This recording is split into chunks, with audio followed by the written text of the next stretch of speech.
Welcome to Dodgers Dawgs as part of the Dodgers Daily Network on a special Saturday morning edition because I am pissed and that game last night sucked. I got a lot to say about it, and also my good friend Austin Brubaker was actually available today. That was the main thing, though. Hey, beyond being pissed about last night, Austin said, "Hey, I can do a show Saturday morning. I always take Austin when I can get him, so welcome in, Austin." Casey, I know last night sucked with the actual game and stuff, but it is always great to be able to see your face and be able to talk some Dodgers baseball. So we'll get into the game last night, and we'll find a way to be able to move forward. I am going to try to keep my temper. I really am.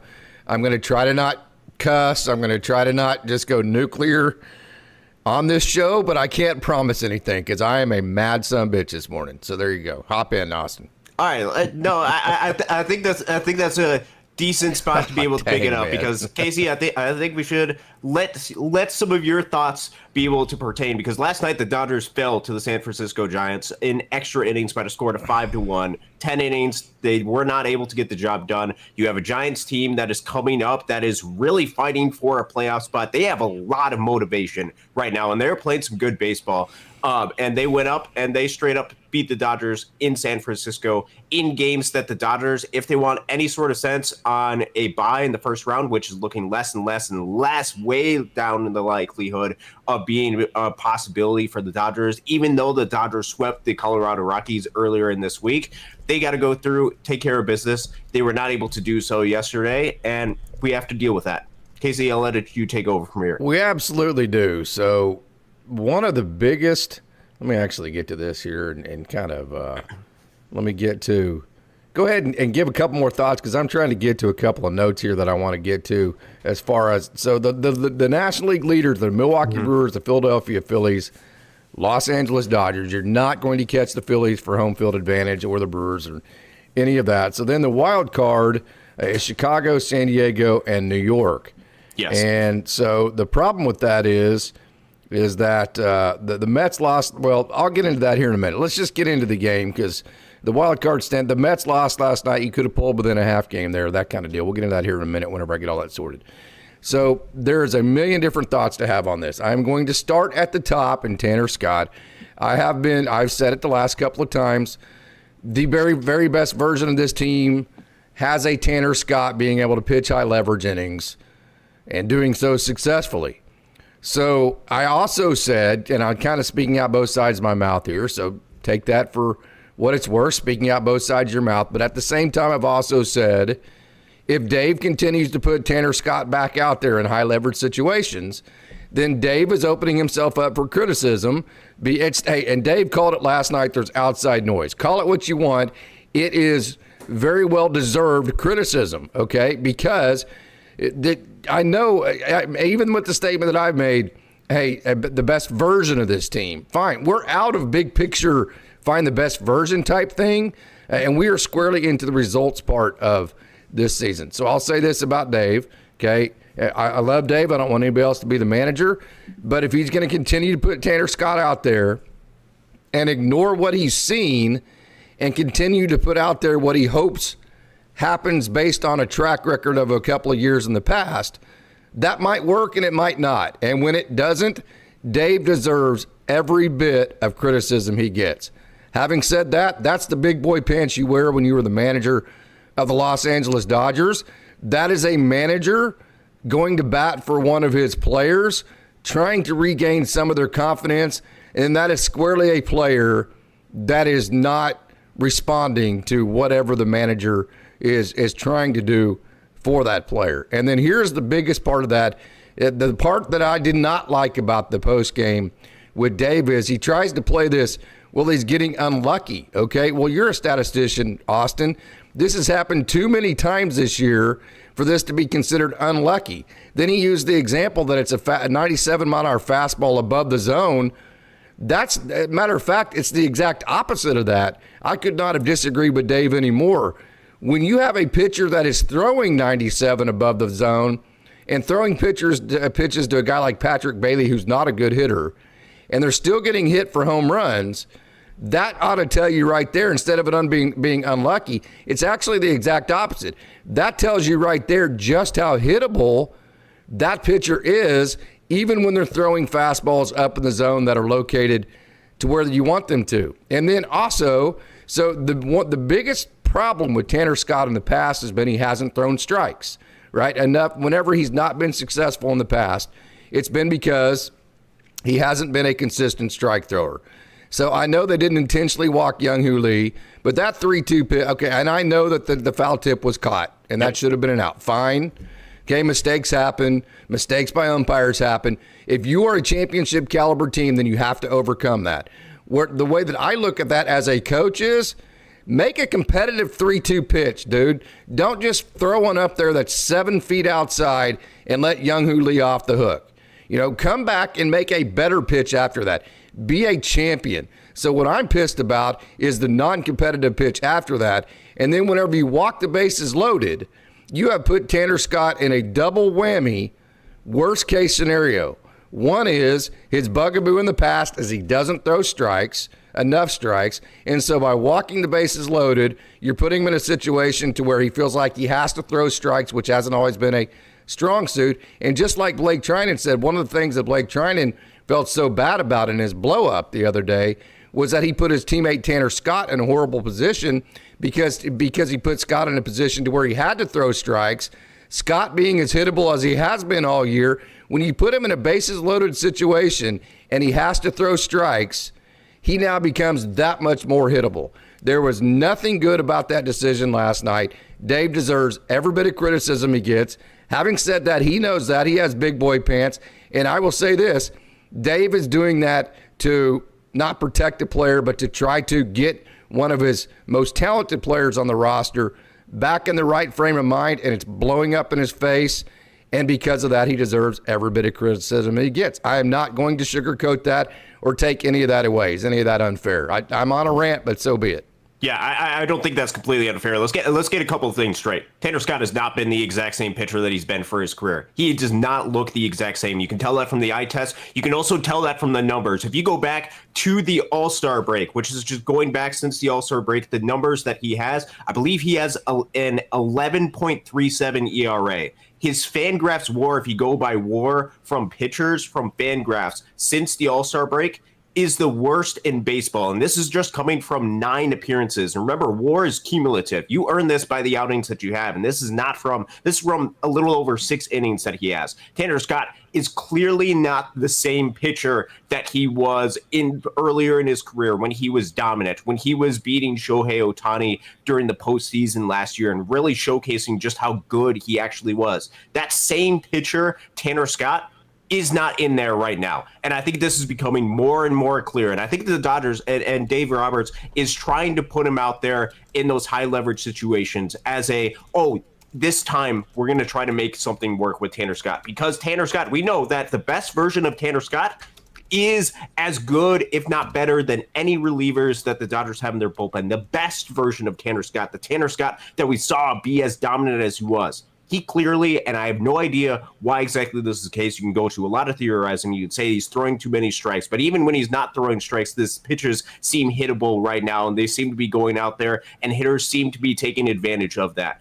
I don't know exactly what's going on with Tanner Scott, but clearly hitters are getting a much better read on the pitches that he is throwing. They are able to go out there. I don't think it's when you have an 11.37 ERA, which some of that perhaps could do to luck, but I don't think all of it has to do to luck, especially when it keeps happening over and over and over again. You feel for the guy because he clearly does not want this to be happening. But Dave Roberts, and I think this is something that is becoming more clear to him and should be becoming more clear to the organization and the front office, is that Tanner Scott that we hope to happen doesn't seem to actually be there. And they're giving him a lot of opportunities to showcase himself in that high leverage innings. And he keeps showcasing that he just isn't that type of pitcher right now, which at least is providing or should provide a little bit of clarity as to what to do during a postseason type settings, because you have guys that are having a lot of success out of the bullpen. Jack Dreyer had a lot of success going out there in the 8th inning and was able to respond. You have Blake Trinan, who I know had that one blow-up outing, but is a really solid pitcher. You have Alex Vesia that is back in this bullpen. You have guys that you can utilize in high leverage situations. It's becoming ultimately clear by the numbers and by the appearances and just by the mindset that seems to be going out with Tanner Scott that just he isn't that type of pitcher. I know the Dodgers hope and they not right him. now, not at some point. Yeah, he is not that type of pitcher right now. He could be. He could completely turn the tables and coming around to it next season. And I think the Dodgers' hope is, and it could just be, you could just have a couple of outings, and if you have a couple of outings where you figure it out, all we need is a couple of weeks from you in October, and you could be that dominant type of pitcher. And he just has not been able to figure it out at all. They keep giving him opportunities to be able to figure him out. They paid him to be able to figure it out, and at least right now, he has not been able to do so. So it's severely disappointing. If you're a fan of the Dodgers, it's incredibly disappointing if you're the front office, because this is an issue that you seemingly had addressed during the offseason and expected it to be able to work out based off of some of the track record that he has and based off the way that Tanner Scott looked as a pitcher. That same type of pitcher just doesn't seem to be there right now. It's not working, and it's really unfortunate that is the case for the Los Angeles Dodgers. The Dodgers, ultimately with this game, the Dodgers shouldn't have been in a position to where they got to Tanner Scott in that 10th inning. They have added a lot of opportunities throughout the game on offense, and they were only able to put up, I believe it was just one run through the first 9 innings. You're not going to win a lot of games in the 9th inning, but still, the conversation about Tanner Scott, I think, is becoming more and more clear and should be coming more and more clear. If it's not, then I totally don't get it from the front office that they can't utilize him in postseason type of settings. Right now, the Dodgers don't look like they're going to be one of the two buys based on the way that the Brewers are playing, based on the way the Phillies are playing. No, so they're not catching either one of those teams. And so it's going to be a 3-game series in the wild card, in which case there's a very good chance that you're going to be playing against the San Francisco Giants in that series based on the way that the Mets are playing, because the San Francisco Giants are fighting for a playoff spot right now. They are currently only a half game back of the New York Mets, who are completely imploding as a team. And the Mets have lost 7 in a row in 8 of their last 10. And you're getting ready to let San Francisco. That was the disappointing part of last night, is that if you win that game, San Francisco, the Mets had already lost. San Francisco then would have been 2 games back of the Mets in that wild card race. Now, as you look at it, they are 1 game back of the Mets. And if they catch the Mets now, the Dodgers are playing the Giants, which the Giants have some kryptonite because they can pitch. They absolutely can pitch, and you get it in a shortened, condensed type of series, especially with the way the momentum seems to be going in the game of baseball, with the way that you can go out there and kind of ride that. And really, it seems like the hottest teams are the ones that go on and have a lot of success in the postseason. That is definitely a scary thing. Now, you hope that the Giants have to continue to fight for it throughout the entire thing so that maybe their pitching doesn't line up exactly, because I believe there's just 1 off day or maybe 2 off days, and then you have the wild card series. But still, that is an incredibly scary sight to them. But no matter who the Dodgers play in the shortened wild card series, because the best 2 out of 3, any team can win the best 2 out of 3. Let me correct myself. The Giants are now just a half a game back, and if the Dodgers would have won last night, they would have went up a game and a half. I don't think you want to play the Giants at this point because they're the hotter team, no doubt about that. The Mets, as much as they bought a roster, of course, hey, they can get hot. Nolan McLean has been pitching very well. He's my Oklahoma State boy who's done a good job pitching for them. But the Giants right now are better than the Mets, and it's not even close. I think we saw that last night. They had been hot coming in offensively. Were not hot last night. But I'll say this. I can bitch and moan all I want about the decision to go to Tanner Scott, and I think – hey, Mookie Betts did not have a good back end of that game. He got anxious on 2 at-bats. He swung at 2 4-seams that were down and in. I mean, his last 2 at-bats, he got out on the exact same pitch. The first time, the second to last at-bat, when he popped up with runners at, first and second, it was a 4-seam down and in on him. Then the second, his last at-bat, he actually took a pitch and then swung at the exact same pitch and got out again and then made the error, which I think the error was the start of the snowball that led to Tanner Scott entering the game. And why I say that is I think if he makes that play, Jack Dreyer goes a full 2 innings, and what Dave Roberts is wanting to do was to get 2 innings out of Jack Dreyer, maybe 5 outs. At that point, then Tanner Scott, maybe he comes in to get the last out of the 9th inning, then pitches the 10th inning. Hopefully the Dodgers score. Blake Trinan gets the save. Tanner Scott never enters that game. But once Mookie Betts made that error, and then give Jack Dreyer a ton of credit. the next hitter, Heliot Ramos, he just to go to show just how unflappable Jack Dreyer is after an error by a Hall of Famer, Mookie Betts, to lead the inning off. Jack Dreyer, the next hitter, he didn't let it snowball on him. He went right back to work. He struck out the next hitter. Then he gave up a base hit, and then Blake Trinan had to come in. So I think if Mookie Betts makes that play, Jack Dreyer then gets the strikeout for the second hitter. Dreyer probably finishes that inning. Hopefully the Dodgers score that next half inning. Blake Trinan comes in. You never see Tanner Scott. So very disappointed in the back end of that game for Mookie Betts. Two very anxious at bats for him. Swinging at those four seams that had run in on him. Wasn't able. He swung at two pitches, got out on them. The big out that, in my opinion, started the snowball that ended up having Tanner Scott in the game.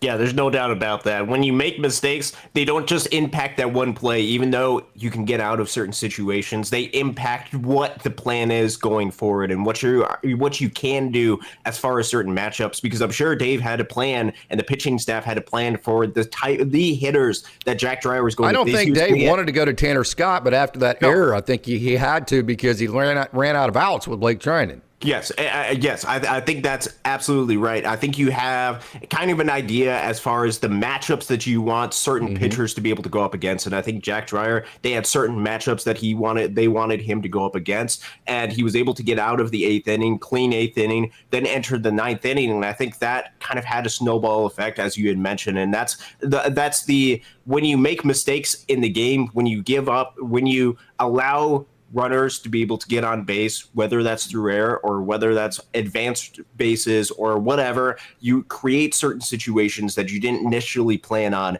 And that was ultimately a mistake that ultimately led to Tanner Scott having to come into that game at that certain point.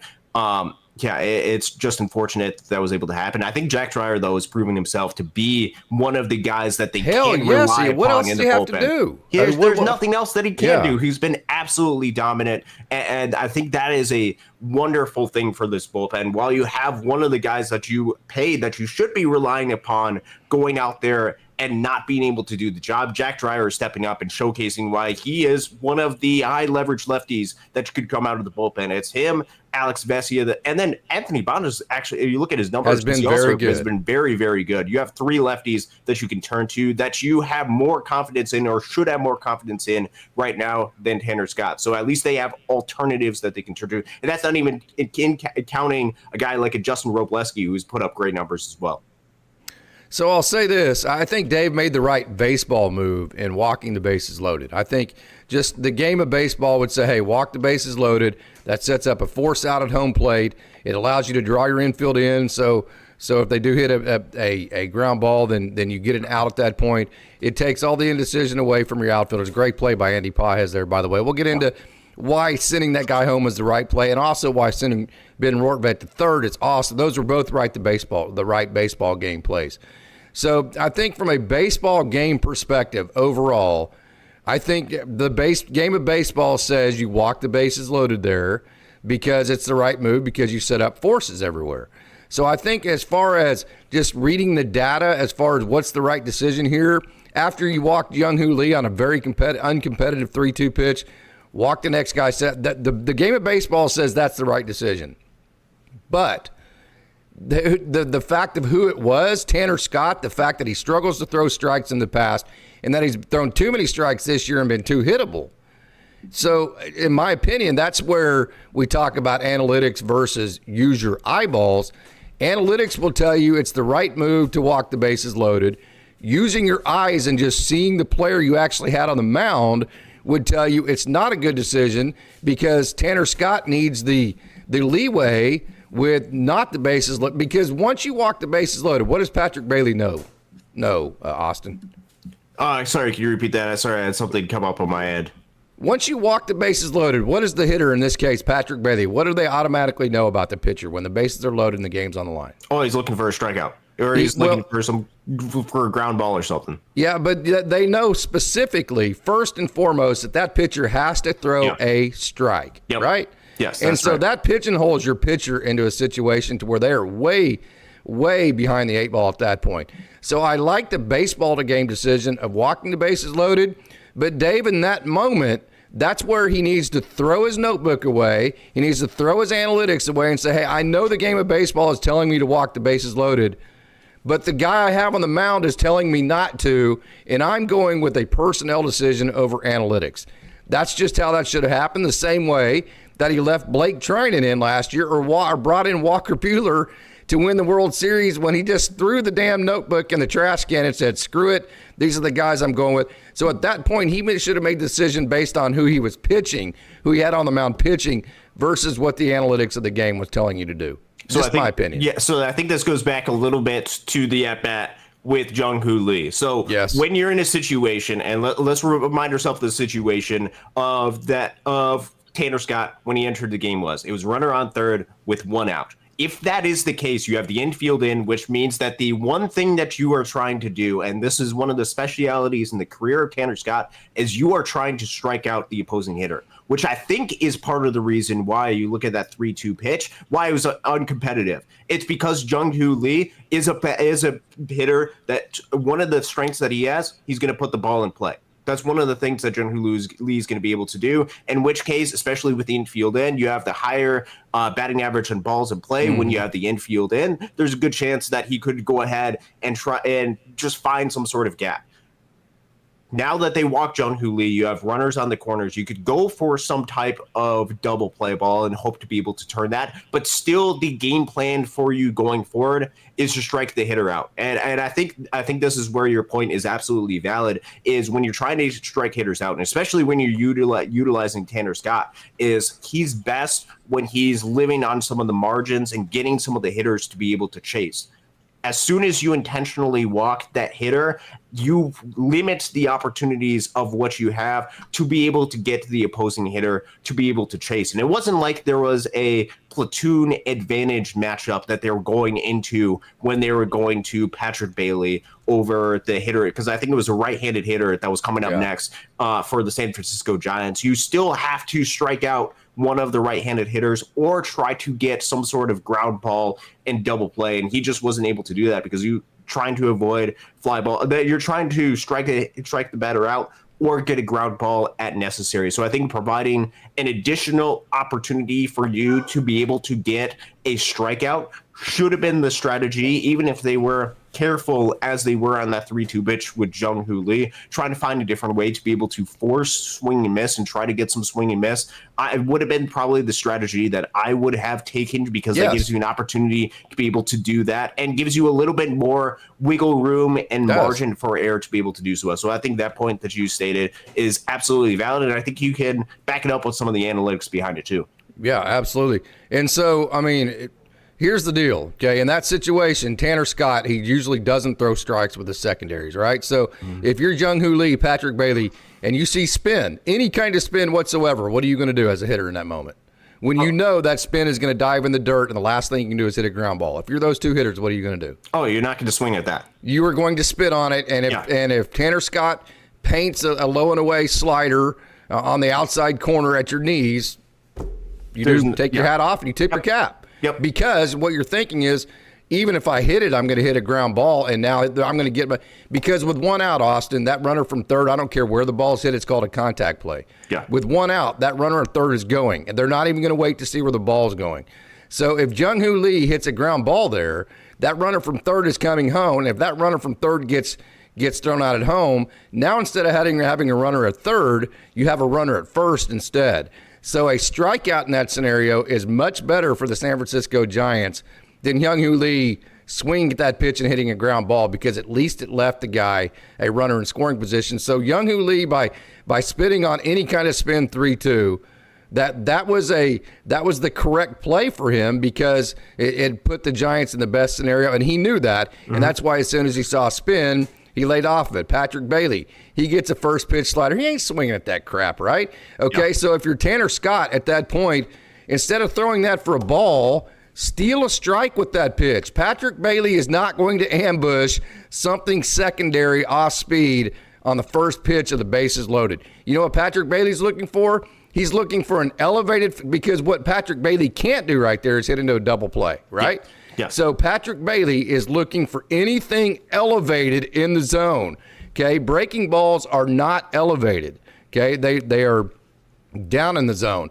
He can't hit it. He cannot hit into a double play. So Patrick Bailey is not going to swing at spin. So if you're Tanner Scott right there, just throw it, get me over, a steal a strike spinner that Patrick Bailey's going to lay off of, get ahead in the count. Now you have 2 more strikes is all you have to throw with 4 balls. So you have to make basically 2 perfect pitches out of the next 6 that you have. Ben Rortvedt has shown that he can block the ball in the dirt. Instead, Tanner Scott's trying to go nasty. He's trying to strike people out on strike 1. He gets behind in the count. And, of course, Patrick Bailey, he said he's looking for something elevated because he's got to keep the ball off the ground. And then when it's an elevated 97, that's like feeding it right into the wheelhouse, which makes no sense based on Dave going, well, it's bad luck because it's 97 above this. No, it's not bad luck. It's because you didn't throw a strike with your spinner on strike 1, a spinner that Patrick Bailey would not have swung at. It would have been 0-1 instead of 1-0. And then that in turn, because he couldn't hit a ground ball, he was looking for a fastball elevated. That's exactly what you threw. And no matter what you want to think, 97 nowadays is not that big of a deal. So none of that was bad luck. It was all great game planning. It was attention to detail by the Giants, and it was bad sequencing, bad execution, bad frame of mind by Tanner Scott to throw ball 1 to Patrick Bailey, plus bad execution. And because of that, you got your ass beat. Now you're in a position to where the Giants are a half a game back from the Mets. They're hot, they're excited, they're at home, they're playing their rival, and you are about to get into a big shit sandwich moving forward if you don't get your crap together. Yep, the Dodgers, I think this is no doubt. They have to get their stuff going. They have to be able to go out there and be competitive. You have to credit to the Giants for being able to do that. Credit to Jung-Hoo Lee for laying off that pitch down and out of the zone. I think that set things into motion. There are things that I would definitely change about the way that the game happened yesterday, especially with that ending sequence. But got to move on. Yoshi Yamamoto, great last night. I think that's another one of those things where you can look at one of the positives of the game yesterday. He was absolutely phenomenal. Michael Conforto was able to hit the home run. I think there are still, and this is something that I talked about in the show on Monday. Yes, some of the details and stuff, especially when it comes to the games in which the Dodgers had fallen, I think absolutely troubling. I think there still is a good team in the Dodgers. And perhaps this is why you're most frustrated is because you know Austin, that it's the game inside the games. It's the not sequencing properly. It's not understanding. Yes. It's Dave not trusting, not going with his player instead of going with the baseball decision. It's not moving the runners over with first and second, nobody out. It's Taylor Hernandez getting jumpy on and swinging at pitchers' pitches and popping up. It's Mookie Betts twice getting antsy and swinging at the exact same four seam down and in on him and making outs. It's Mookie Betts making an error to start the ninth inning, which started the snowball. It's not just the fact you lost. It's the game within inside the game that the Dodgers are doing so poorly right now. That's the frustrating part to me, yes. And they have the talent, and they should have the wherewithal to be able to fix a lot of these decisions. And I think that's where there can be a little bit of hope, is they have the talent, and they should have the competitive fire to be able to fix a lot of these different issues. They just have not shown the ability to be able to do it thus far, or at least we haven't seen it come together for an extended period of time at this point. I think that is what's most frustrating, is because we know the talent, and we know that they should be playing a lot better than what they are. Yeah. Jack Dreyer, last 27 games, ERA below 2, right? Yeah. So say what you want, but that sequence was reversed. Jack Dreyer is better than Tanner Scott. End of discussion. Jack Dreyer is better than Tanner Scott. End of discussion. So whatever decisions you make, you need to make them with this in mind, that you want Jack Dreyer in the higher leverage situations and Tanner Scott in the lower leverage situations. Somebody prove me wrong on that, please. You can't. And you look at the way that they've been pitching for a long time. Not just you can look at the entire season. You can look at the second half. That is exactly what the story is telling. It's telling you that Jack Dreyer right now is the better pitcher. You can have different arguments. Hell yes, he is. As far as the careers and stuff, but right now Jack Dreyer is the better pitcher, and especially when you're going into a shortened sample size, which now we're starting to get into postseason talk. Now we're talking, I think it's 15 games left that the Dodgers have left on their season. You're talking about a shorter sample size, which means that you have to go with the guys that are playing the best. You have to go with the guys that are playing the hottest. And right now, Jack Dreyer is going out there and being incredibly effective. And I think this is something that the Dodgers are starting to realize and starting to see based on the way they can try to pitch Tanner Scott in a lot of these situations, try to hope that he's able to get there. But now they have to start utilizing some of the guys that are hot in these high leverage situations, because now they have to prepare for the scenario that Jack Dreyer could be pitching in a one-run game during a postseason type setting. And that's where he should be pitching right now, which means that he's got to start pitching. That's what he's earned, and that's what he should start pitching right now in these high leverage situations. So let me ask you this. I mean, what has Jack Dreyer ever done other than just shove? I mean, from the time he got back off of his Tommy John, he's had all those injuries. If you want to know the documentation of the incredible story of Jack Dreyer getting back, he was an undrafted free agent. I mean, he's beaten every odd. And from literally the time that he threw a baseball, getting into pro baseball, after being signed as a UDFA, he has done nothing but be completely dominant. I could understand to where if you could say, well, Jack Dreyer was shaky here, kind of the Ben Kasparius story. Let's say Ben Kasparius comes back up and he's really good for like 3 or 4 outings, and you go, well, yeah, but man, he was struggled for. I can understand that. He's a rookie, and he doesn't have the track record to make me feel comfortable with him, to trust him in the biggest situations, because he's been good the last 3 or 4 outings, but man, he sure struggled for about a month and a half, and I can understand going veteran in front of that guy. I totally get that as far as the Ben Kasparius story. But just go back to everything Jack Dreyer has ever done since he's been a pro. At every single step, there has never been a hiccup. Not ever. There is not one shred of evidence for anybody not to trust Jack Dreyer in the biggest of situations. And I know we're going off a tangent about Jack Dreyer, and that's because of the way things ended last night. I apologize for probably sticking to one topic too much, but I just can't. Hey, here's as a coach, okay? I can tell you this. I have walked out to the mound before and gone, guys, I'm not going to bullshit you. I'm not going to try to cheerlead you. I'm not going to try to lie to you and tell you something that's happening here that isn't. I don't know what the hell's getting ready to happen. I know I love all you guys. I know I trust all you guys. And I'll tell you this, okay? I have my best players out here at this moment in this biggest part of the game. I love you guys. You're here because you are the guys that I trust the most. And I don't give a shit what happens in the next 5 minutes, whether we win, lose, or draw. I'm making the right decision because you guys have earned to be in this position, and I'm going to let it fly and ride with the guys who have earned this. So my point on that with Jack Dreyer, let's say he does get in the playoffs and he gives up a grand slam like Tanner Scott did last night. I look at my guys and everybody else in that clubhouse and in that dugout. We all look at each other and we went, we put out the guys who have earned it the most. Yep. We put our best foot forward. Sometimes the game of baseball just comes and bites you in the ass, and there's nothing you can do about that. The Dodgers did not do that last night. Dave Roberts did not do that last night. So here I am on a Saturday morning. I'm sitting here having to deal with I thought I didn't like the Padres until I freaking have to watch the Dodgers get walked off by the Giants.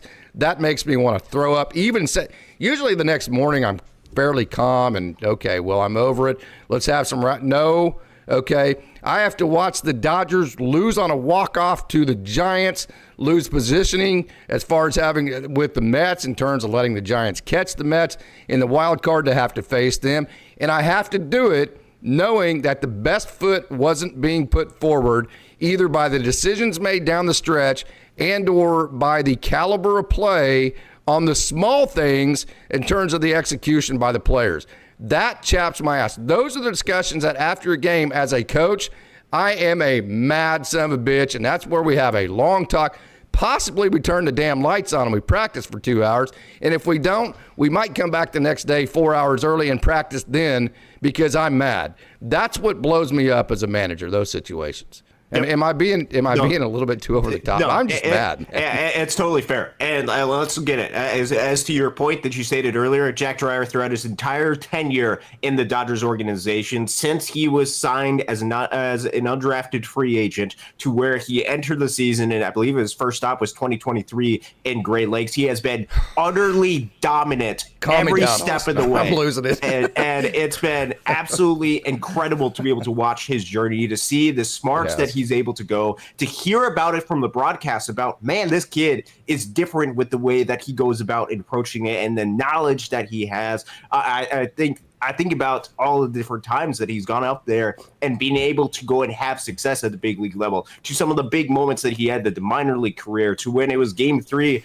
in the Eastern Division Finals in the Midwest League playoffs. He entered in a one-run game, struck out 3 of the 4 hitters, got the ground out to be able to send the Loons to the championship, to the way that he's been able to have a ton of success at the big league level. I believe in this because not just that he's earned it, but because I believe in the caliber of pitcher that a Jack Dreyer is to go out and have success in those big time moments that he can go ahead and have. And I think when you trust the guys that have gone out, that have earned it, I think that says a lot, because then you have a way to be able to find your way into the rotation. You have to find a way to be able to get those high leverage spots, because you just have to go out there and execute. If you don't execute, they're not going to be put in those high leverage situations. But I think too often, and I think this is where there can be some criticism, and because the Dodgers spend a lot of money and because they want to get the money's worth of their investments, I think too often there is a longer leash for some of the veteran guys as opposed to some of the younger guys, trying to be able to put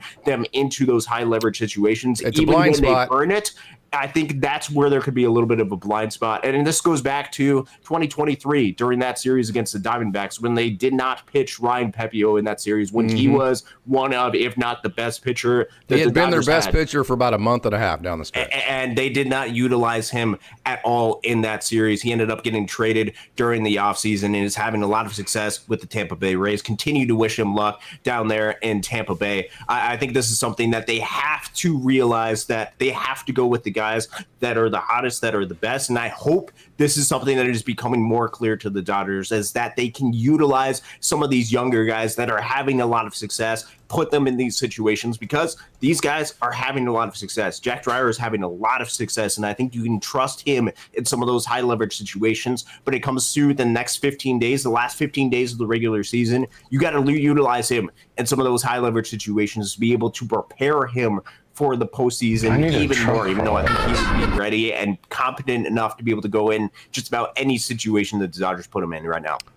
I would totally agree with that. So I'm starting to get on. This is more therapy for me, just to get my frustration out. And hey, I'm going to say this again. I love Dave Roberts. I don't want anybody else as my manager. I'm having a hard time just getting past last night. Come on, man. I mean, come on, man. Hey, I'm not, there's nothing against Tanner Scott. He's a transaction. We went and paid for a lot of money for a reliever, and so it either works or it doesn't, right? I don't have any more investment in Tanner Scott other than to say he's putting a Dodgers uniform on, so I root for him to have success, and if he doesn't, then I want somebody else in there. That's the extent of my loyalty to a transactional guy like that. And then also, hey, man, you're making millions of dollars. The game of baseball hates me and wah. Come on, man. There's guys in Double-A Tulsa right now, like Antonio Knowles. Let me give you an example. Yeah. I know Tones would be very pissed at me. I hope he doesn't watch this, honestly, because I think he'd be very pissed at me if he knew I was bringing him up in this conversation. But Antonio Knowles, who was in Double-A baseball for like 700 and some odd days, okay, and just kept getting jumped, finally made it to Triple-A at the end of this year. Okay, or a guy like Ryan Ward or Drew Avens, who just never gets a chance to be a major leaguer. Okay, and you know what those guys do every day? They just continue to show up. They don't bitch and moan. They do what they're supposed to. They do what the organization asks them to. They don't make excuses. They don't play the woe is me game. Those are the guys that I feel sorry for, because you know what? Ryan Ward didn't sign a big bonus. Antonio Knowles signed no bonus, okay? Those guys are making like $2,500 a month for like 6 months out of the year. I mean, they're barely surviving trying to make it through the minor leagues. And they're not getting, sometimes I think a lot of people would say maybe it's a very difficult shake trying to make it to the major leagues. Tanner Scott's made his money. I don't feel sorry for Tanner Scott. He chose to sign with a team that was favored to win the World Series. If you want the money and you want to put the Dodgers uniform on, then with that comes all of the expectations that you are supposed to be the reliever that we bought. And if you are not, then comes the criticism of that not happening, and just the woe is me, baseball hates me, all this and that. That's not, come on, man. I don't want to hear that crap. I just don't. And so I'm pissed right now, so I'm probably being a little bit too negative. But that's just, that part of it frustrates me too. Yep, and there's a lot of guys that have a lot of talent within this organization that are striving and scrapping for any sort of opportunity to be able to showcase and be able to play. And you hope that they are able to realize that. You hope that they're able to provide those opportunities and just go with the guys that are going out there and being successful, and especially in those high leverage situations, because we all want the Dodgers to be successful. And if Tanner Scott was going out there and being a successful pitcher, we'd not be having this conversation because we would be applauding him. I'd be praising his ass, right? Because he's going out there and doing exactly what the Dodgers are paying him to do. He's not doing that right now. The Dodgers have several players that they paid that are not going out there and performing to the expectation of what they should be performing based on the money that they're going out there. And that becomes the, okay, you got to be able to put something else in there. And that's a difficulty. And this is just logistic wise when signing guys to longer term contracts, is because as an organization and because of the long track record, because of the money investment that you're putting into some of these players,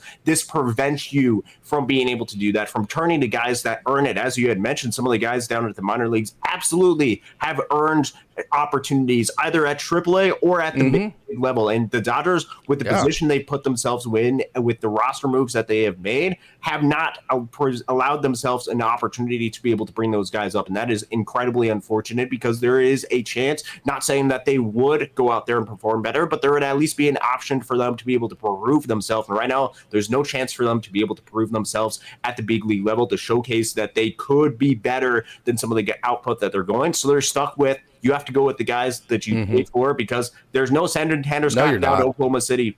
He does not have any minor league options. I understand. He has to be at the big league roster right now for you, and you just have to go ahead and be able to deal with it. But I think you're absolutely right, especially with the competitive grind that you see down at the minor leagues, and with the, I'm just going to go out there and work and do this because I love the game of baseball and because I believe in my talent and abilities. I'm going to continue to go out there and grind each and every single day. Those are the guys that I think you can absolutely root for, and you feel bad when opportunities don't arise, but they continue to rise from some other people.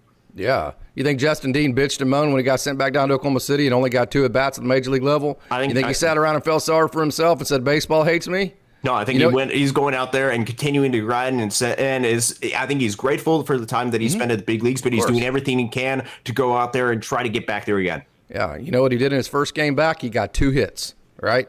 And he played just his wonderful, joyous, fun, smiling the whole time style of baseball. So kind of before we move on, and I'm getting stuck in I'm high centering myself on pissed offness, which, okay, fine, it's therapy for me. Sorry if it's too much, but this one's for me because I got to feel better before I move on with my Saturday here. So let me ask you this, okay? You walk out in the 9th inning, the game's on the line, Austin, and you walk out there and you look at your pitcher in the eye, and your pitcher looks at you and he's giving up maybe like a walk or a blue pit or something, and it's a tough situation. He's got to really just kind of grit up to get through it. And you look at him in the eye and he goes, man, coach, baseball hates me right now. And you're the manager, and you hear that come from your pitcher. What are you doing? Yeah, you're taking him out because, bring me the right-hander or the left-hander. I don't give a shit because it's not going to be this guy, right? That's my point on that. No, because there has to be, and this can happen when the game of baseball falls apart on you. When I see it so often. What did you just say? Baseball hates me right now? What? Yeah. Yes.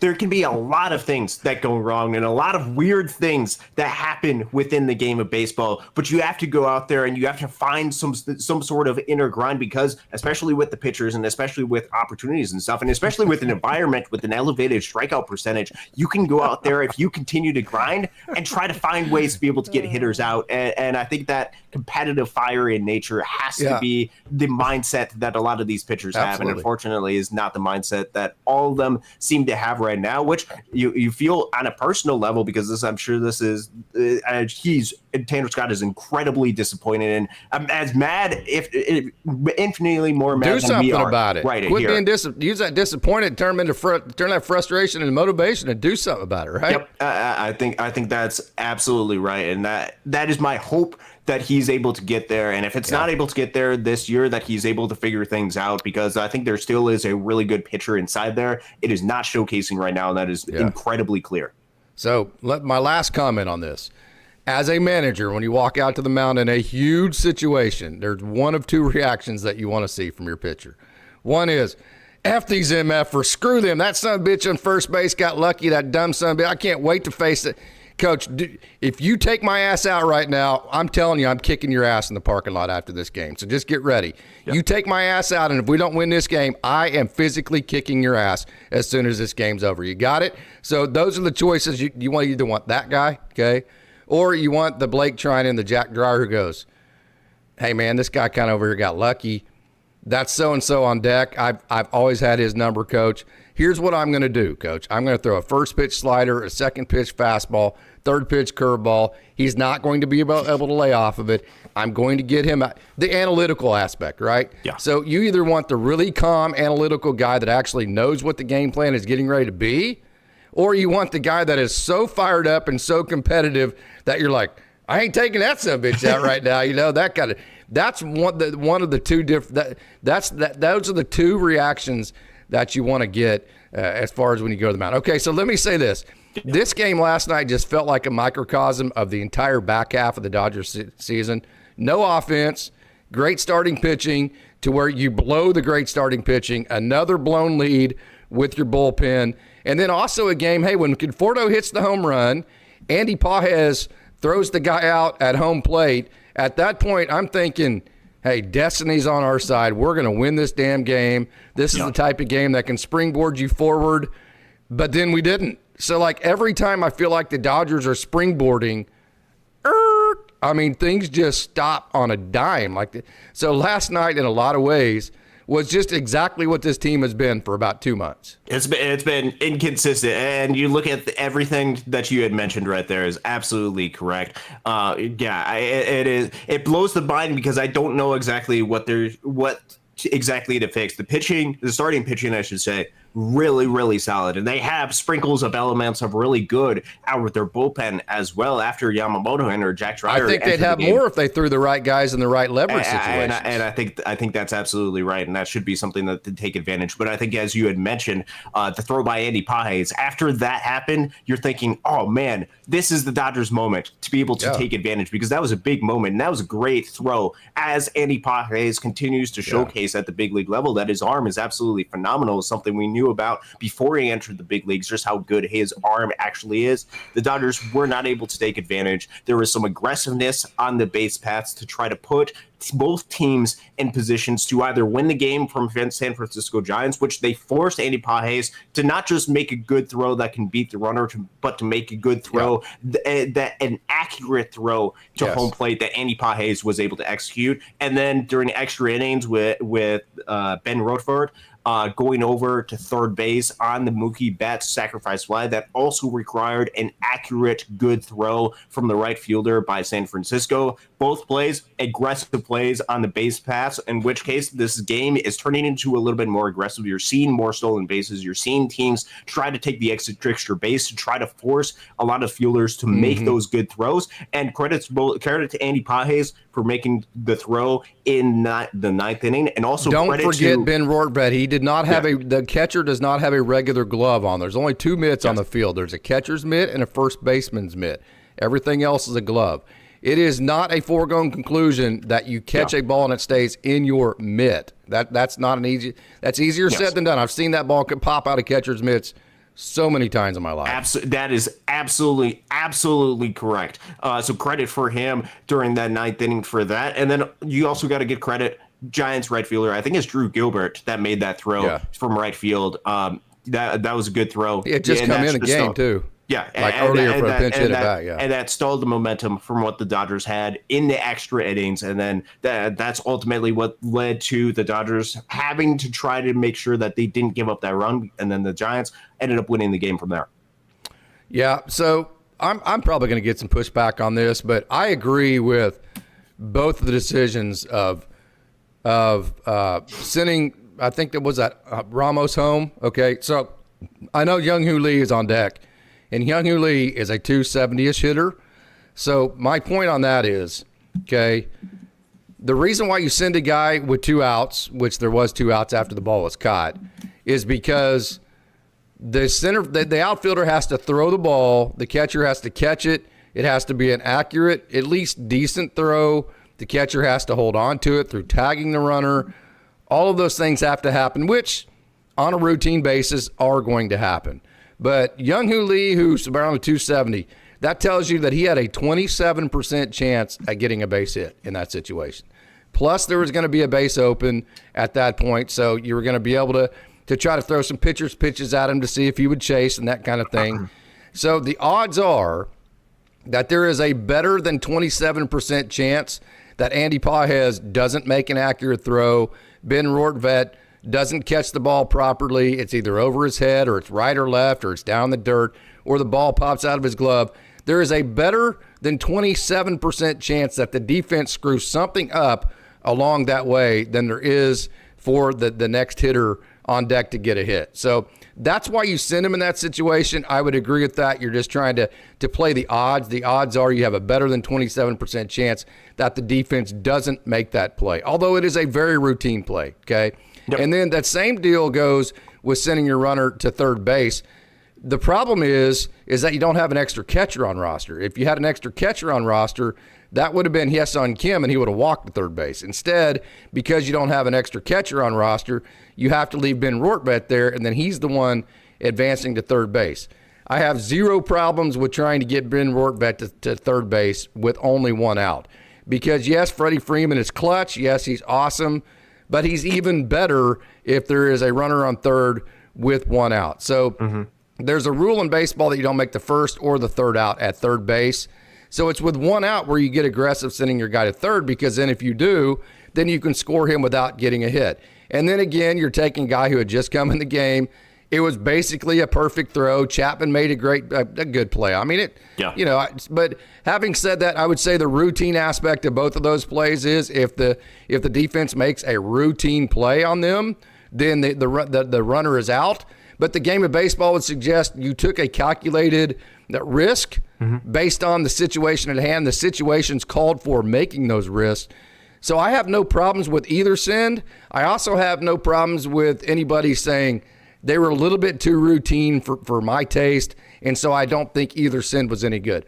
I honestly don't have a problem either way there. I'm doing like I like to do. I'm riding the fence. I think you can justify it either way by saying that you know that Andy Pages has a great arm, and you know that there's a good chance that he's going to make a solid throw to home plate that's going to beat the runner, and you're hoping that something happens to where you probably shouldn't have sent them from there. You can look at the scouting report for Drew Gruber or just from the sprint speed of Ben Rortvedt, and make some determination as far as whether you have, but also the aggressiveness within the game of baseball that creates opportunities for you to be able to set up. And I think having runners on the corners with one out in the 10th inning, I should say, with the Dodgers. Ohtani should have went up to second base. That right fielder is not going to hit a cutoff guy. As soon as that right fielder throws the ball, Ohtani needs to go to second base. So the worst case scenario is you end up with Ohtani at second base with a runner in scoring position anyways, to where if Freddie Freeman gets a base hit, you score that run anyways. That should have been the worst case scenario. That's the safe part of it. But let's say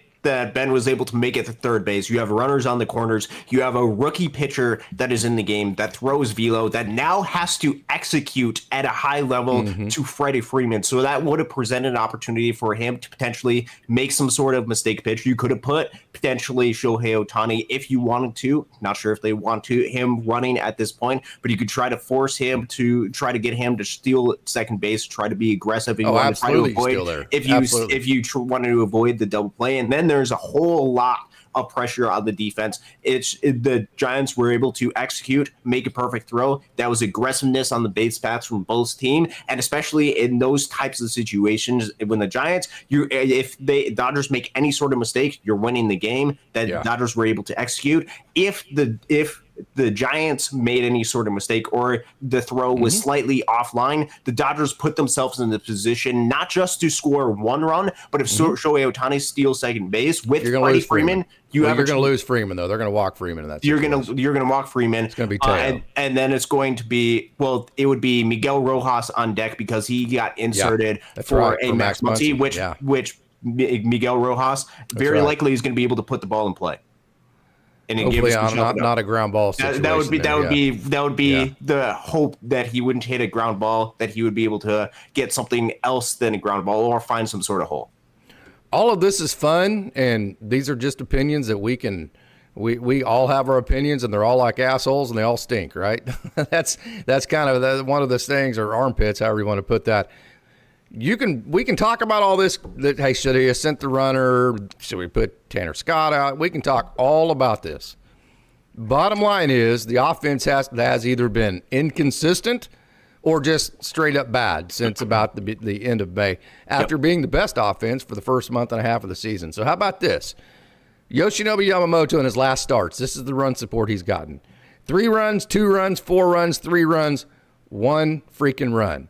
So that's the run support he's gotten. And in the meantime, he's had a 40% strikeout rate, and it's almost about 80 last 80 hitters. The league, that's almost double the league average of 22%. Steven Nelson gave that stat last night. He gave up the bloop in the blast sequence where he walked Devers, and then Adames hit the double in the first inning. But then the Dodgers pitchers, he retired the last 15. Dodgers pitchers retired the next 18 hitters from there on out. So we can bitch and moan whatever we want. Bottom line is, if this offense doesn't start moving runners in games, how many times have I said it? I know I'm a broken record. I know you're probably getting ready to throw your freaking hat at the screen or your remote control or whatever it is. How many times do we have to say it, though? There are going to be games where we all want the Dodgers to hit 5 or 6 home runs every time they play and win a game 10-4. We all want that, right? It's baseball. That's not going to happen. This season is going to come down to, in the games that's not happening, can the Dodgers execute the game of baseball? Can they execute winning baseball plays, move runners, score runners in positions without home runs? And they didn't do that last night because they didn't. They only scored 1 run and they got their ass beat. And now it's Saturday morning and I'm still bitching about it. Yep. They throughout the game, you could tell that there is times in which, and there are plenty of times in which the Dodgers, and we talked a lot about this, I think during the offseason and during the season as well, as far as those competitive at-bats, going out there, and whether it's getting a base hit, whether it's moving a runner over, or whether it's going out there and just taking a lot of different pitches, those quality at-bats that the Dodgers have, they did not put up enough quality at-bats yesterday to be able to go out there and be competitive. I think that's just something that the Dodgers have to do because the talent very much is there. And now that hopefully they're starting to get healthy, obviously, I don't know necessarily if we heard back as far as what happened with Max Muncy yesterday, but you hope and you pray that he is out there because he is a massive part of this lineup. Yeah, results negative. Negative. So that's a very good thing for Max Muncy. You hope that he's able to continue to go out there and be a part of this lineup because he adds so much, because it's even when he's striking out and stuff, he's going out there and facing 5-6 pitches, it seems like, every single plate appearance. He's a very key component of this lineup, and I think without him, we've seen a lot of inconsistencies because there haven't been enough quality at bats in this lineup, and there has to be, especially with the talent that these players have. The middle of the lineup's not lengthening things like it needs to. Yep, that's exactly right. And I've talked about this on my show a lot, and you can go to individual specifics as far as players and stuff, but they have to be, and credit to Michael Conforto for being one of the outfielders to be able to step up. In order for this offense to have a lot of success, they have to get contributions on offense from some of their outfielders. If at the very least, just one of their outfielders has to go out there and be an above average contributor on the offensive side, because the outfield group, at least for the past couple of months, just hasn't been living up to the expectations of what they should have. Yeah, I would agree. So we're going to get into some of the guys. I apologize we have not gotten to the chat, but I am so fired up this morning. I have so many thoughts on this. We'll get into it here in a minute and get into that. But I'm being selfish. I'm not going to lie. I'm being very selfish. I'm making myself feel better. But it's kind of like whenever, as a coach after the game, this is why I just very rarely gave post-game talks, because I'm raw with emotion. I'm pissed. And typically speaking, when a coach is yelling and hollering, especially after a game, especially after a tough loss, you know who that's for? That's for the coach. That's making the coach feel better. The players have already tuned out. So likely you've probably already tuned out to all of my ranting and screaming and hollering this morning. And so we're left with the fact that this is for me to feel better. So we'll get into some of the chat here in a minute, and we will go on about that. But the offense has to get things figured out, and last night was a very tough loss. And so it's hard to score when you're 0 for 12 with runners on, not in scoring position, but with runners on base. 0 for 12. I mean, it's just – and I don't necessarily think it was because the Dodgers were trying to hit home runs. I think there's telltale signs even with veterans. So as a coach, you're trained to not necessarily see results. You're trained to see what's happening within the process to make me either worry or be okay with things. So the process part of this, Teo very antsy last night. Max Muncy, even if the results are negative, he's going to have to be getting his rhythm and timing back, which is hard enough to do coming off an IL. He's going to have to do it with a sore hand, which is the worst part of your body you could have that is sore on you. Mookie Betts, 2 very, very, very antsy swings on pitcher's pitches in his last 2 at-bats. So that tells me if Mookie Betts is antsy on his last 2 at-bats, if Teo Hernandez is antsy, okay, then this is a team that's squarely pressing. Okay, they are pressing. They feel the pressure. They know they haven't been playing very well, and they're not relaxed. So as my trained eye, or whatever trained my eye is, tells me that was a non-relaxed, pressing type of offense, especially down the stretch, even with the Hall of Fame type of guys. That greatly worries me. And whenever you press and you try to do too much, that leads to 0 for 12 with runners on base, because when you have runners on base, specifically whenever they're in scoring position, that's when the pitchers tend to slow things down. That's whenever they start making the best pitches. And if you're over anxious and over antsy with runners in scoring position, you're going to be swinging at pitchers' pitches all night long, because that's what they're going to throw you with runners in scoring position. Does that make sense? Yeah, no, that's absolutely right. This offense has not felt relaxed. You hope that they would be able to get that way with some of the momentum that hopefully they were able to ride from the Colorado series. But with the day off and with them getting back to playing a team that is competitive and that has a fire and has a purpose behind them right now, which is the San Francisco Giants, I think that can't be understated. The fact that they're not just playing good baseball, but they're going out there and fighting for a playoff spot. The Dodgers very likely are going to make a playoff spot no matter how the last stretch goes, although they definitely do have to win games.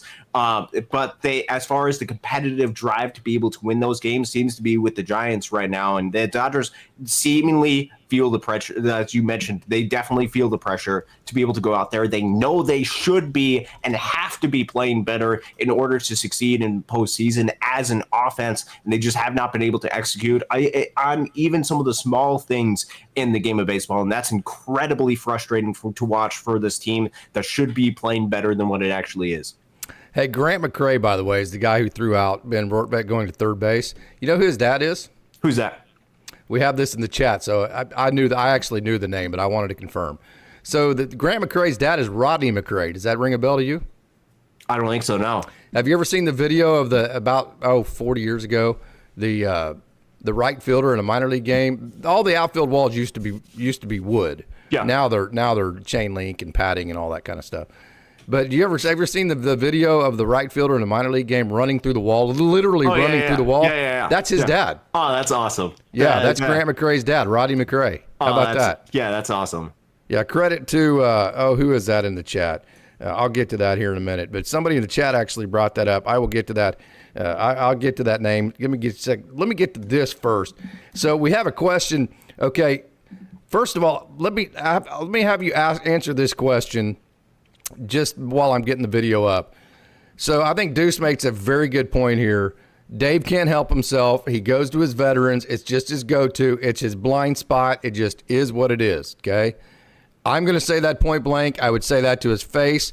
I'm going to say this. I was I was an assistant coach to a Hall of Famer for 18 years, and it was a lot of it because I would tell him exactly what I thought, and he had to deal with it as a grown man. Yeah. And he'd at least have to make a decision. And then once he made a decision, hey, that's the decision he made. That's on him. He's hired to make decisions, but it wasn't. He was going to make a decision based on what I thought, right? So I would tell Dave to his face, hey, your biggest blind spot is you're too loyal to your veterans. That's an absolute blind spot that, in my opinion, you need to get better at. So having said that, If you're the front office and you know that's the blind spot of Dave Roberts, do you just leave Tanner Scott off the playoff roster all in all just so Dave isn't tempted to put him out there? If he's not one of the 13 best pitchers that the Dodgers have, that should be. And right now, he's not pitching like he is. As I had mentioned earlier, in the second half of the Major League Baseball season, he has an 11.37 ERA. The entire season, there's been an insane amount of inconsistencies. If you go at the second half since the All-Star break, he has the worst WAR of all pitchers in Major League Baseball with a negative 0.9 Fangraphs WAR. He right now is not one of the 13 best pitchers. The hope right now is the Dodgers, because they have to have him on the roster right now, is that he could hopefully become one of the 13 best pitchers and hopefully get to that point where he can be. How many games do we have left? They have 15 games left to be able to do so. So you're going to take he's going to have 3 or 4 more outings, maybe 5. You're going to take that sample size over the entire freaking year? I'm not saying that Tanner Scott should be on the postseason roster. Right. I'm saying that the Dodgers, and this goes back to before the recent stretch, when they're putting him in those high leverage situations, is to hopefully get him to a place where he is able to figure things out and at least be dominant during the stretch with postseason. I don't care if he does. He has not. I can't trust anything that happens from here. It's too small of a sample size. I have to trust what he's done to the bulk of what he's done. You're a statistician. You know that. I'm aware of that. And I'm not dating it back from this upcoming. Right. I'm dating it back to the most recent outings previous, including the upcoming outings, meaning that it's not just the upcoming 3 to 4, maybe 5 outings that he has the rest of the regular season. It is the 10 to 15 most recent outings that he has. And the previous 5 to 7 outings in which there's been an insane amount of struggle, he has not been able to execute. Mm-hmm. And because of that, and in combination with the data that he likely has going forward, he has not been able to be a good pitcher really at all recently. And especially when you're having some of the other guys that are having a lot more success, I would trust those guys right now significantly more than a Tanner Scott. And that is my hope, that the Dodgers organization looks at that. There's still time for things to be able to figure things out. And baseball is weird, and the Dodgers have dealt with a lot of injuries in the past. So certainly something could happen. And I hope that nothing like that happens. I hope they are able to go just based off the talent and based off the execution that they have, make the best decision as far as who is pitching the best and who do we feel the best about going into a 3-game wildcard series, because that ultimately is likely the scenario what the Dodgers are going to have to go up against. It's going to be a 3-game wildcard, and if you get past that, assuming that the Dodgers win the National League West, you got to go face the Philadelphia Phillies in a 5-game series. That is the upcoming challenge that the Dodgers have going into the postseason. They got to be able to figure things out as a team offensively, be able to figure things out. I feel really good with the starting pitching side. I feel good with some of the relievers, but they have to go with the best relievers that they have that are pitching right now, because that presents them with the best opportunity to be able to go out and win. It's the Dodgers are likely going to put themselves in position. They just have to find a way to start executing. The talent is there. The execution side just hasn't been there to this point. Michael Kopech, I know we have a commenter from CNAB. He would not be on my postseason roster. Hey, I love the guy. I had a chance to interview him. I'm not trying to throw him under the bus, but you have to understand, you have to put, I'm a Dodgers fan. Yeah. I love these guys. I mean, I root for every single one of them. And if they have a Dodgers uniform on, like Coach Barracoff says, I root for them like crazy because of the uniform they're wearing. And then also we get to be around them, so we root for them beyond just the uniform they're wearing. But so I love Michael Kopech. I'm not trying to throw him under the bus. What I'm trying to tell you is I have seen it with my own eyes at Oklahoma City and with the Dodgers. There is no way that you should take a leap of faith. But now, hey, having said that, he has nasty stuff. He could go out and throw strikes and be good. That's fine. I'm not saying that might not happen. But what I'm saying is there's nothing to tell you that it would. And so because of that, there is no way I would have Michael Kopech on a playoff roster. And you're going to say, well, return on investment again, just like Tanner Scott, just like Michael Conforto. My response to that is, you want to know what the best return on any investment is, Austin? That's winning a World Series. Yep. So making whatever decision you have to make to put your team in the best position to win a World Series, that's the best return on your investment. And let me give you the perfect case scenario. And this is going to make me just shudder thinking this, okay? So if it comes down to who is your backup catcher between Ben Rortvedt, who I have never talked to in my life. I would not know him if he walked into my kitchen right now. I was in the dugout probably 15 different times whenever he is at Oklahoma City. And honestly, I didn't interview him because I didn't think he'd be a factor, right? And I had about 10 other people that I had to get to that I thought might be, like Michael Kopech and guys like that, and Paul Gervais and Hassan Kim and those kind of guys. So Ben Rortvet's been an absolute wonderful surprise. Yeah. So I have no personal history whatsoever with Ben Rortvet. I have interviewed Dalton Rushing. I have messaged back and forth with him, even in situations to where he's not playing and this and that. I love Dalton Rushing. Yeah. He's a guy that I root for well beyond just wearing the Dodgers uniform, okay? But if the playoffs started tomorrow and it came down to a roster decision between Ben Rortvet and Dalton Rushing, you know who gets it? Ben Rortvet. Sorry, man. He's been the better catcher here in the last 2 weeks. Am I wrong? No, I don't think you're wrong. I hate saying that. I hate saying that, but it's a fact. Absolutely. And he has showcased quite a bit while he is here. The only other argument that you have is Will Smith's going to start all these games anyway, and it's a question mark of who you want as a potential bat off the bench to be able to go have, and you can have that different argument as far as. How can you argue that Rushing's been better than Rortvet even offensively?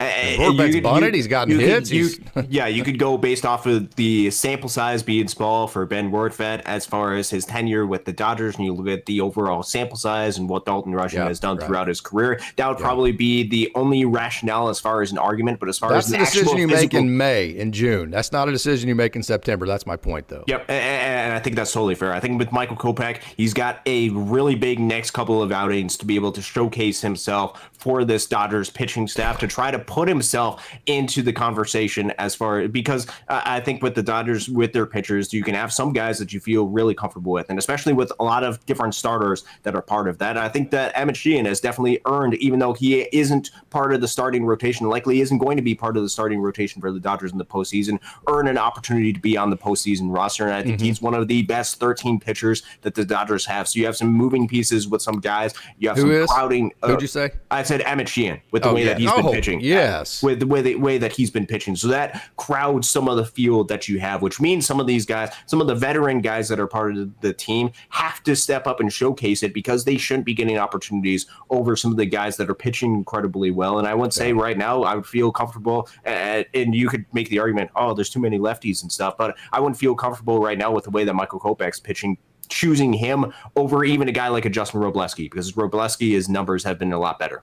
Absolutely. I wouldn't choose him right now over Ben Kasparius. And so let me say that I said that just makes me want to throw up because I love Dalton Rushing. I think he has just a wonderful major league career. I think the role this year has played a big factor in not seeing the best version of Rushing. So if you want to say, hey, who am I going to take as my future catcher for the next 5 years? It's not even close. I take Dalton Rushing, and he becomes the future catcher. But when you're talking about a small window, who actually is hot right now, who's healthier, who's been the better player? I mean, it's a small window versus a big picture type of conversation. So I wanted to make sure that I got that part of it out because I'm just sweating bullets and I'm just about to throw up saying that I think anybody's better than Dalton Rushing right now. Yeah. But that's just kind of where I was at with that. So, okay, so some of the other alternatives beyond a Michael Kopech, beyond a Tanner Scott, I think the first one you'd have to look at is this guy right here, Roki Sasaki, who last time out, the fifth inning went sideways, but you're not going to need 5 innings out of this guy. He's going to be a relief guy. This guy was fantastic through 4 innings. He hit 100 miles an hour. He sat 98. The splitter was good, and he was electric through 4 innings. So I think the first guy that you need to keep the closest eye on is Roki Sasaki. The biggest noticeable thing about Roki Sasaki, what he was able to do, Philo jumped up quite a bit. It was closer to the range that we had anticipated him coming over when he came over from Japan. That's the closest thing to be able to watch out for. You want to see more than just one start from him, which he's able to have a lot of success, to feel any sort of comfort. So this wouldn't be my expectation as far as Roki Sasaki making the postseason roster, but this is something to keep an eye on going forward if he's able to continue to have some success. So you don't think that him and Michael Kopech are equal right now in terms of the evaluation eyes of the Dodgers? And when it comes to postseason, when it comes to a one-inning outing, which is probably the role, get right-handed hitters out right now. I think with a lot of the struggles that Hiroki Sasaki has seen throughout his entire tenure, and I think just going with one outing in which he was able to reach 100 miles per hour a couple of times with his fastball, I think they would trust it with the veteran Michael Kopech over Hiroki Sasaki right now. Okay, so make a case for not bringing up Kyle Hurt, who's been very good in his. Again, it's AAA, and it's not his fault that he got injured, right? It's not his fault that he has such a limited major league career, and I could make the case. Look at that high-riding fastball. The Dodgers could use that, no doubt. I could make the case that with the opportunities he's been given, which is all that he can do from his end, he has earned to be on a level playing ground in terms of the Dodgers considering him for if it's like a Michael Kopech, Hiroki Sasaki, Kyle Hurt decision, one of those three. Yep, I think this is the much better argument to have Kyle Hurt versus a Michael Kopech. Oh, really? Over Roki? Over Roki, right now. The Dodgers won't do that. I just don't see that happening. I think this is, as far as postseason roster, if it's in between a Kyle Hurt, Hiroki Sasaki, or a Michael Kopech, I think the evaluation, at least from my end, as far as what I would do, especially because you have a lot of guys that can go with some length. You don't need 4 innings, and ultimately Hiroki Sasaki wouldn't have to go 4 innings. You're looking for a 1-inning spurt, but I just need to see more from Hiroki right now than just one recent appearance for him to be able to have some success. Hiroki. I like it, man. I like it. That's just what I need to see right now. With Kyle Hurt, I've seen a lot of success to be able to go out there and have some success. And with him coming back, if he's looking really You're on the good, Hurt so good train, huh? Nice. I'm much more on the Hurt so good. The statistician's on the Hurt train. Nice. Right now, and especially if Michael Kopech's having a ton of struggles throwing strikes, this would be one of the alternatives that I would very seriously consider, especially if Kyle Hurt's looking really good. Some of the metrics behind him are looking good, and especially if he's able to go out there and strike out and win the matchups that he has, a lot of right-handed hitters. That is the matchups that I'm looking for, because you have a lot of lefties that can match up with some of the best lefties in the game of baseball. It's getting those right-handed hitters out from an effective right-handed reliever, especially for somebody that most teams have not seen much of any of Kyle Hurt at the big league level, which means they would have to be adapting to him as well. That'd be something I'm looking at. And Casey, just a note on me, you can keep going with the show. I got to leave here in just a minute or so because I got some places that I got to be today. So I'll just have my final thoughts. I'll let you continue on with the show. One, I want to give a shout out to Tulsa right now, because currently Tulsa is fighting for a playoff spot right now. They're currently a game up of the Wichita Wind Surge. The magic number for the Tulsa Drillers to be able to clinch a playoff spot is at 2. Which means that they're basically a half game up, because Wichita has the tiebreaker. Wichita has the tiebreaker right now, which means if Tulsa wins the next 2 games, they will be having postseason baseball in Tulsa. That is incredibly exciting. Exciting for the organization, because this is something they clearly value from the bottom of the minor leagues to Great Lakes to Rancho, who unfortunately was eliminated in a tough series with Inland Empire. They are no longer in the California League playoffs.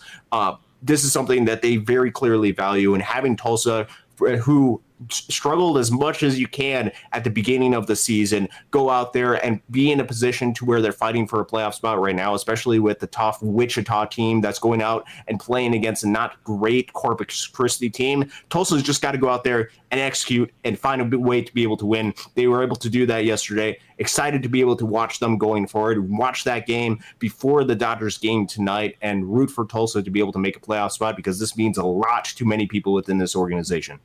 It absolutely does. Austin, those are your final thoughts. You got to get. Yeah, I got to get out of here, Casey. I'll let you continue on with the show. Thank you for letting me be a part of this. Thank you for the chat, for continuing to participate. Sorry we weren't able to get to as much of that, at least when I was on, but very thoroughly appreciate all you guys. Absolutely. See you, Austin. Thanks, guys. All right, so there is Austin Brubaker. What I'm going to do now as I flip over to me going solo, I've got some time. I ain't got crap going on a Saturday. So what I'm going to do here is I'm going to paste the link in here. If you want to hop onto the show, I am on my regular setup. If you want to hop on the show and give your thoughts, then here is the link. Click that link and come on into the show, and let's go from there. So we have a really nice comment here. Hey, why not just in the in the postseason, just figure out who maybe your best 2 or 3 relievers are. What I call them your A team. In the past, the Dodgers have had an A team. They've had an A, kind of an A team, if you will, kind of an A team, then a second A team. I think right now the Dodgers squarely have an A team bullpen and then a B team bullpen, and then everything else from there. So what you can do is in a 3-game series, just really ride Yamamoto as far as you can. Ride Glasnow, ride Kershaw, or whoever it is, Blake Snell, whoever it is. Right, that's another reason why Blake Snell needs to be a little bit more efficient so he can go longer. So maybe you plan out in the Blake Snell outing because he's not as efficient if he doesn't go as far in the game.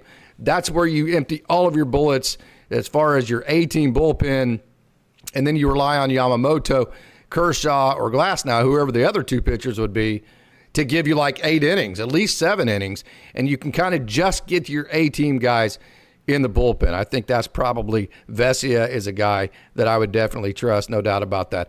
I think that's probably a pretty good plan there in terms of how you could move forward. And what a great crowd we have had all day long on YouTube. We have not gotten into the comments. I can get into a couple of them here. We have just an incredible crowd on TikTok, no doubt about that. We have over 1,100 likes on the TikTok side. We have 249 people watching, 2 new followers on the TikTok side. You TikTokers here on Dodgers Dawgs as part of the Dodgers Daily Network. Thank you so much, Adam Echeverry. Thank you so much for joining. Not trying to poke fun, but the Dodgers is in a funk. No, this is not a funk. This is what the Dodgers are. Spotty bullpen work, great starting pitching, offense that either is bad or inconsistent. And yes, user 68, we do need to give more run support to our starters, especially Yoshinobu Yamamoto. I'm a Giants fan, says Lil Hesse, and this rivalry is the best in baseball. I would agree with that. I love when opposing fans come on and they're respectful and we get to have a fun back and forth. Lil Hesse, thank you so much for that. Both teams make every game so dang interesting, no doubt. Richard Dosker says Dave Roberts is a weak manager. They should have never signed Conforto and should have released him. Right? I've given you my all thoughts on Dave Roberts. He's the Hall of Fame manager. Just last night just got to me, and it just really got to me. So I'll put you that way. Dodgers 2024. Dave Roberts keeps playing guys that are struggling.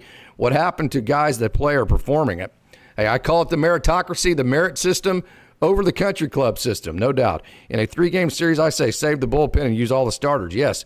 Josue, that's exactly, I think I said that, or Josu, I'm not exactly sure. Hopefully I said that. Jossue, that's on the TikTok side. On the YouTube side, I'm going to start from the bottom and work my way up. Al Minerva is saying the exact same thing. Deuce is bringing his A game. Sheehan needs to be a big part of the postseason pitching plan, and that's going to be in the bullpen.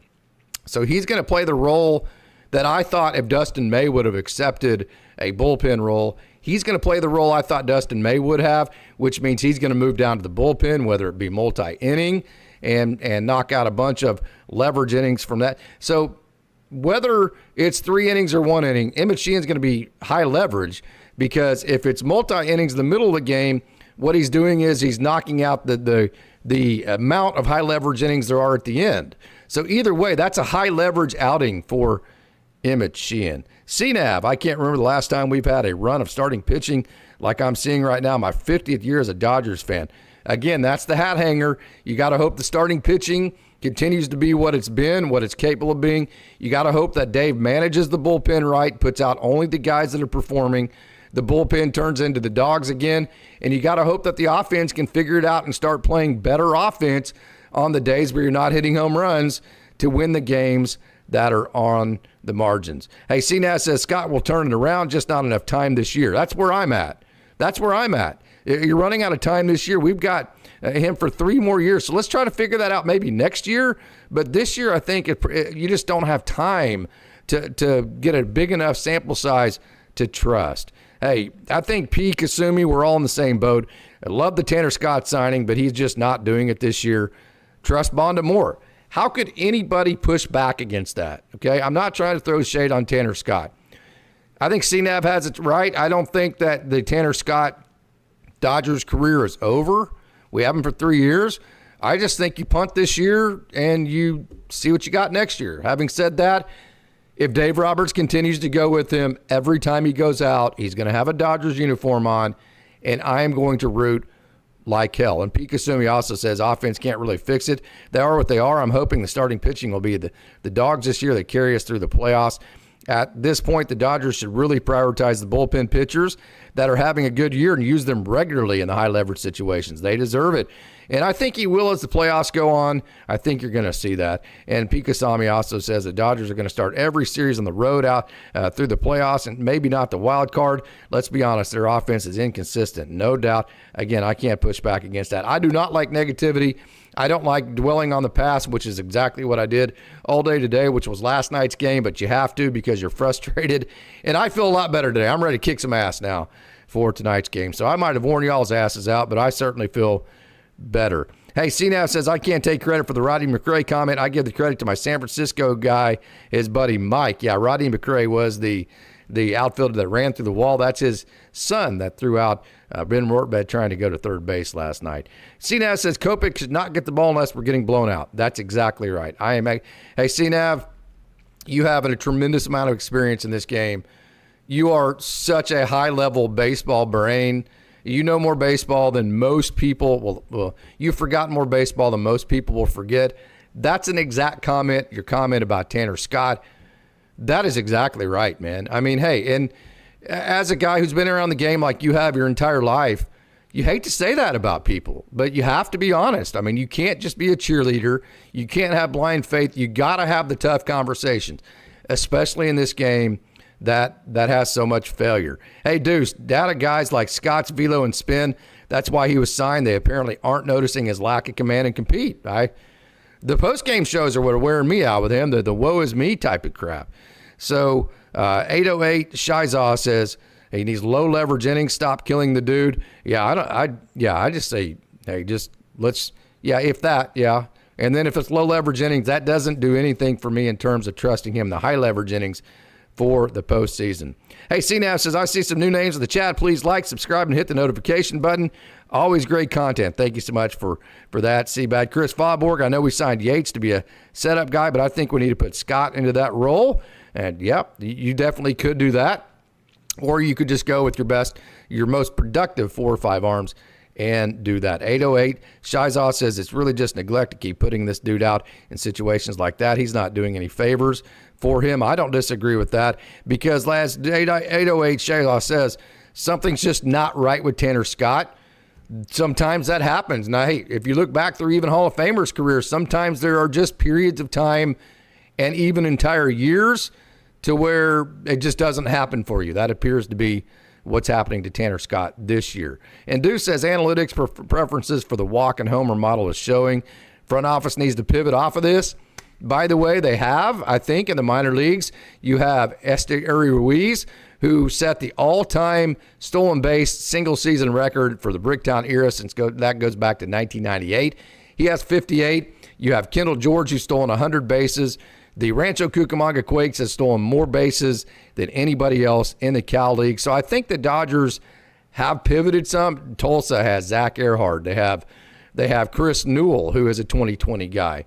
They have all sorts of guys that can steal. They have Cole Myers who can steal bases. So I think they have. It's just going to take a minute for that to actually take effect because they're minor league guys at this point. So Larry Scott. Hey, Larry Scott has been dropping some elite A-team, A-plus bombs today in the chat, no doubt. Larry Scott, thank you so much for your wonderful participation here on Dodgers Dogs as part of the Dodgers Daily Network. Larry says, but like me and Casey both said, we have the Pinto running. That goes back to the Pinto as far as a runner and Rortbed. If you had another catcher on the roster, you could have put a Hetson Kim in. He would have easily made it to third. What complicated that was who the runner was, which was Ben Rortbed. Eric Flores says the offense just ain't cutting it, and I can get with that. Hey, CNAV says I will take Pages 95 mile an hour at 120 feet over their runner at third base running 90 feet at 30 miles an hour every day, twice on Sundays. Can't push back. But I would also say, that there's probably around at least a 30% chance that somewhere along the way something goes wrong. And if it's a 30% chance, that's better odds than the next hitter at 27%, which would have been Young-Hoo Lee getting a base hit. It's not whether each one of them would have worked.